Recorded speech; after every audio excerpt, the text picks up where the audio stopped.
Xin chào tất cả các bạn, chào mừng các bạn đã quay trở lại với kênh của mình. Hôm nay mình sẽ chia sẻ cho các bạn món mì Ý thịt bằm sốt cà chua. Bây giờ thì cùng mình vào bếp luôn nha. Nguyên liệu chính của mình ngày hôm nay gồm có 300g thịt bò, 3 trái cà chua, 1 củ hành tây, 2 hộp nước sốt cà chua cô đặc và không thể thiếu đó chính là mì Ý. Đầu tiên thì mình sẽ xay thịt ha. Cái phần thịt bò mình đã rửa sạch rồi và mình cắt từng khúc như vậy. Bây giờ thì mình sẽ xay nhỏ ra hơn. Các bạn có thể băm nhỏ cũng được nha.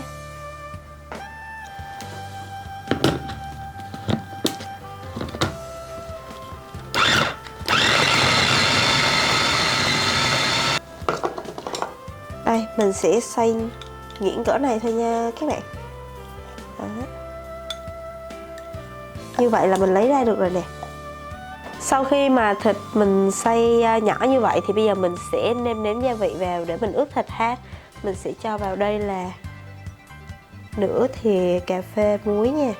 Rồi tiếp đến là mình sẽ cho đường nha và một ít tiêu.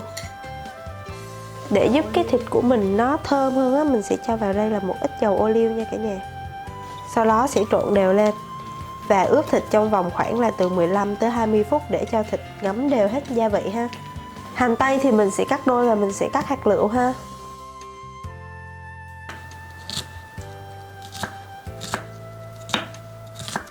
Tiếp đến về phần cà chua thì mình sẽ khứa chữa thập nha. Sau đó mình sẽ cho vào nồi nước sôi ha để mình trộn, để mình gỡ cái vỏ ra dễ dàng á. Sau đó mình sẽ bật bếp để cho cái nước sôi để giúp cho cái vỏ cà chua của mình dễ bong ra nha. Trong khi chờ cà chua thì bây giờ mình sẽ bắt đầu đi luộc mì ha. Trước khi mà luộc mì Ý thì mình sẽ cho vào là một ít muối,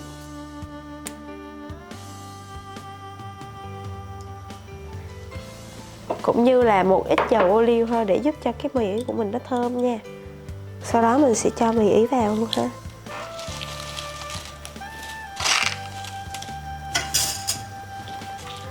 Sau khi mà mình luộc cái phần cà chua này trong nước nóng khoảng là 2 tới 3 phút á, thì bây giờ mình sẽ lấy ra và các bạn nhớ là rửa qua bằng nước lạnh ha, để cho cái phần cà chua của mình nó dễ lột vỏ hơn. Mình lột vỏ và mình sẽ cắt hạt lựu nha.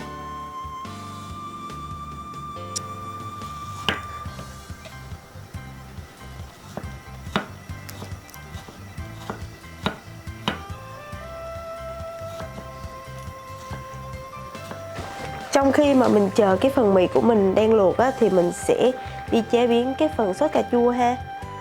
Mình sẽ cho dầu vào đây nha, một ít dầu ăn. Chờ cho chảo nóng và dầu ăn của mình nó sôi ha, thì mình sẽ cho cà chua vào, đảo đều lên. Sau khi mà mình luộc cái mì Ý này là tầm là khoảng là 10 tới 12 phút á, thì mình lấy mì ra ha. Mình kiểm tra xem thử là cái mì của mình nó có bị sượng không nha. Nếu mà bị sượng thì các bạn nhớ là luộc thêm nữa nha. Đó, mình canh khoảng là tầm 10 tới 12 phút và mình lấy mì ra và mình sẽ rửa sơ qua bằng nước lạnh nha. Đó, và đây là sau khi mà mì của mình nó đã chín đều nè. Và các bạn để mì nguội và mình sẽ trong lúc đó mình sẽ làm nước sốt, và lâu lâu thì các bạn nhớ đảo đều cái mì để mì của mình không bị dính ha. Sau khi mà cái dầu của mình nó đã sôi rồi thì mình sẽ cho phần cà chua vào nha.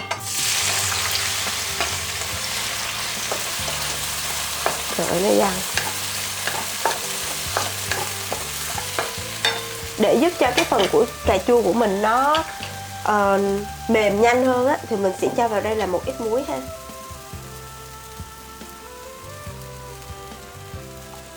Đảo đều lên. Và mình sẽ để cho cái phần cà chua của mình nó mềm hẳn ra nha. Khi mà phần cà chua của mình nó đã nát ra rồi nè, đó, nó đã chín mềm hết thì mình sẽ cho phần hành tây cắt hạt lựu vào ha. Đảo đều nha. Và tiếp đến mình sẽ nêm vào đây là 8 muỗng nha. 8 muỗng canh nước sốt cà chua đặc nha mọi người. Cô đặc đó. Sau khi mà mình cho cái phần nước sốt cà chua cô đặc vào thì mình sẽ cho vào đây là tương cà luôn nha. Và cái phần mà nước luộc mì hồi nãy á, thì mình sẽ cho vào là 1 thìa canh nước luộc mì nha, để giúp cho cái phần sốt của mình nó đậm đà và ngon hơn ha. khi mà cái phần mà nước sốt cà chua của mình nó sôi lên như vậy nè, thì mình sẽ cho cái phần thịt bò vào nha. Sau khi mà cái phần thịt bò của mình nó chín rồi á, thì mình sẽ bắt đầu nêm nếm gia vị nha. Mình sẽ cho vào đây là khoảng 2 muỗng canh đường ha.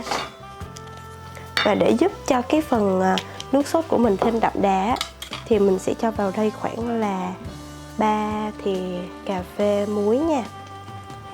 3 thìa đến 3 thìa rưỡi đều được ha các bạn ha. Sau đó là các bạn sẽ nếm lại cho vừa với khẩu vị của gia đình mình nha.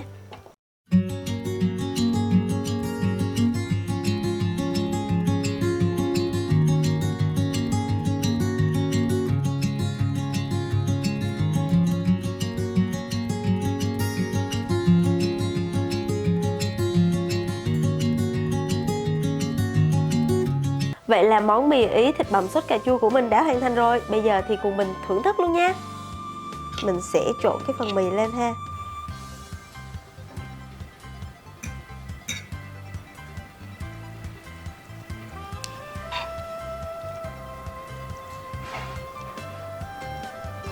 Rồi bây giờ thì mình sẽ bắt đầu thưởng thức luôn nha mọi người.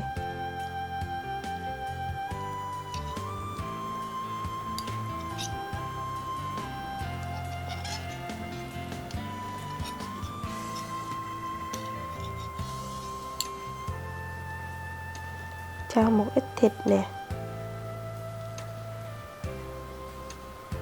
Rồi mời cả nhà nha.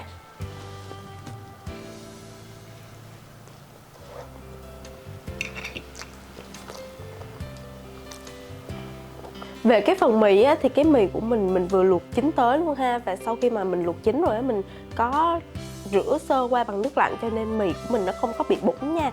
Nó vừa mềm tới luôn, ăn nó sẽ không có bị nhão ha. Và về cái phần nước sốt đó thì nó hòa quyện nè, vừa là hành tây nè, cà chua nè, nó cũng không bị chua quá nha các bạn. Bởi vì là lúc mà mình nêm nếm á, mình có gia giảm mình có thêm cái phần đường vô á, cho nó nhiều một xíu thì nó sẽ hòa quyện chung với phần cà chua của mình. Và cái thịt bằm của mình á là xay vừa tới luôn, cho nên là nó rất là hòa quyện với nhau. Và khi mà các bạn lưu ý cho mình là lúc mà mình có đổ cái nước dùng của nước luộc mì vào á, thì càng giúp cho cái phần nước sốt của mình nó thêm đậm vị hơn nè ha. Và nó cũng như là nó sẽ ngon ngọt cái phần nước hơn nha. Và như vậy là cái video của mình đến đây cũng đã kết thúc. Cảm ơn các bạn đã xem đến cuối video. Nếu các bạn thấy hay thì nhớ cho mình một like, một share và một comment nha. Và nếu mà các bạn thử áp dụng cái công thức này của mình mà thành công và ngon á, thì các bạn cũng bình luận cho mình biết nha. Bye bye và hẹn gặp lại các bạn.